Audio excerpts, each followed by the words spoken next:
the second part of how we discover genes is genes from chromosomes. This is a karyotype, so the most basic kind of analysis is run, the states, the books. And it's performed on peripheral blood samples, amniocentesis or peripheral sampling, identifies rearrangements in 10% of the babies. Of course, you want to look a little bit with finer detail than that. We use two different discovery platforms to do that. So look for chromosome gains and chromosome losses that are so small you cannot possibly see under the microscope. We use the Agilent 244 platform and the Affinatic platform. They're different from one another. I'm not going to talk about the details because they're technical, and also because we are currently in the process of switching to another platform still, which is even greater detail, which you can imagine. So this is part of the experiment that we've done. I updated this slide last year, but the idea is the same. So the annotations, and then we identify the scoping out area on loci.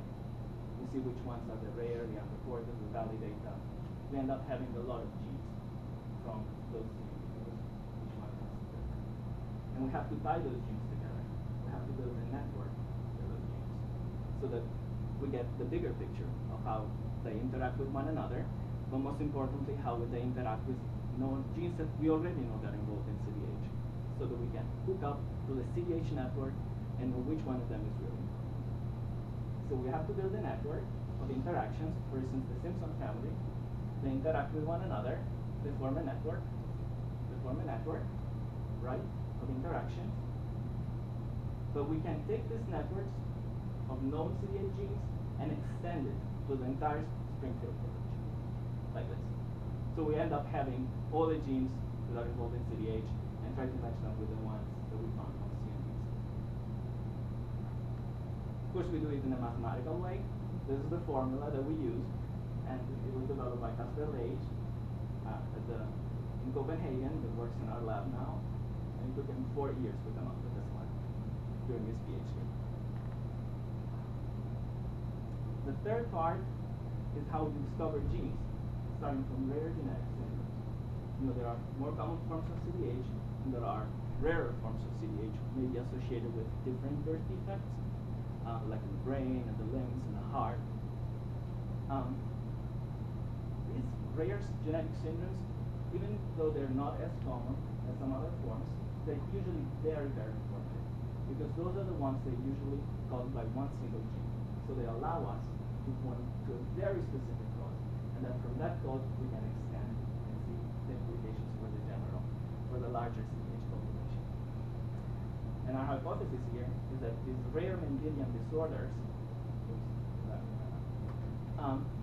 inform common conditions. Our first success story was Donnai-Barrow syndrome. It's a very rare syndrome.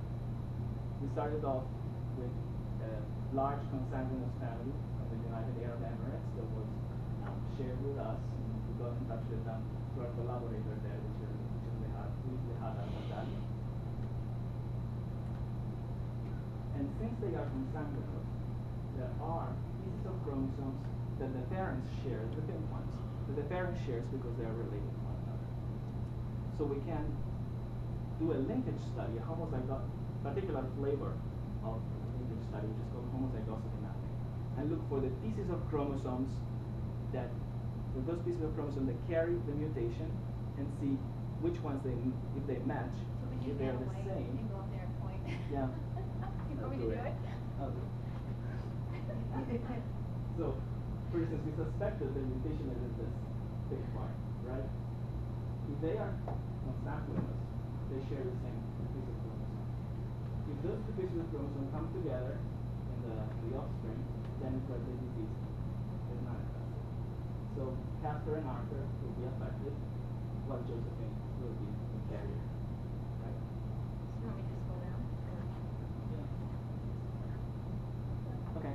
Once we narrow down to the little bit of chromosome we're interested in, then we can look letter by letter using ABI sequencing and see where the mutation really is. Yes, just go. Yeah.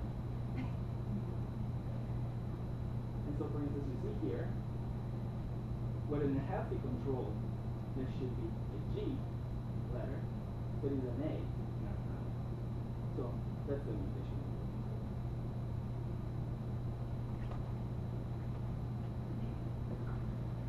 So what happens when we look? So we have found the gene. Incidentally, it's called LRP2 or Meaghan. And what we want to find out now is that gene that's so important for that specific situation of CDH, which is the Denied-Barrow syndrome, is really important for the more common population affected with CDH. So we can sequence that gene in the larger cohort. We sequence 179 patients from our CDH group. We identified 93 unreported variants in 72 patients. It seems a lot, but that's because our knowledge of genetic variation is still limited, right?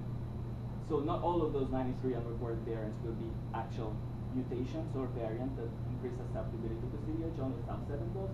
In particular, 12 of those seems likely to impair LRP2 function when we look at alignment and physical properties.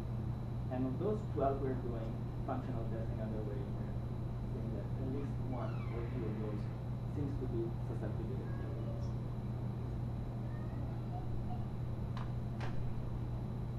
Since we were so successful with DBS, we started off working on another family, another multiplex family, so more than one affected. This is a very particular family. It's very important. Every family is important. This is more so because it has isolated CDH, so the very common expression of CDH, and it is autosomal dominant. So it means that it's passed on from parent to child without skipping a generation. And we report the first such family. This is a pedigree. This is a family tree, what it looks like. And this is how geneticists is drawing them. And this is the family that we are currently studying. For linkage analysis, you see the these black individuals are the affected ones. And they all got their CDH from an unaffected parent. These are obligate carriers. So probably the expression of the phenotype in that parent is so subtle that it would not detect, but they are carriers. So we're doing a linkage study on that family, and we're also sequencing the genes in the linkage interval to identify the mutation. Finally, part 4. So we have genes from expression studies, we have genes from CNVs, and from the rare Mendelian forms of CDH, and we want to put them together. Also run other kinds of experiments, but tell them today because it was a lot of information. So, which one of these genes are relevant for the largest part of CDH patients? In order to find out, we need to screen a large number of genes in a large number of patients. It's a problem because old ABI sequencing is quite inefficient for this purpose because it's really time-consuming and very expensive. But if we have done it for a lifetime, it's very time-consuming. So we're switching to next-gen sequencing instead. Next-gen means next generation. So if you think, this explains to you the power of next-generation sequencing. To build the first draft of the entire human genome took over 10 years, but today the complete genome is sequenced in weeks with the new machines. So what we want to do is design a capture filter for CDH patients. We have a bunch of genes we want to test. Well, a lot of patients that we want to test. We're going to put them in a filter and sequence them. This is how it works. We flush DNA from patients into the filter, and inside the filter we have probes, capture probes, for the genes we want to test. So we are able to retrieve the bits of DNA from those patients that match to the 150 genes that we want to test. They're more like 200 right now. That we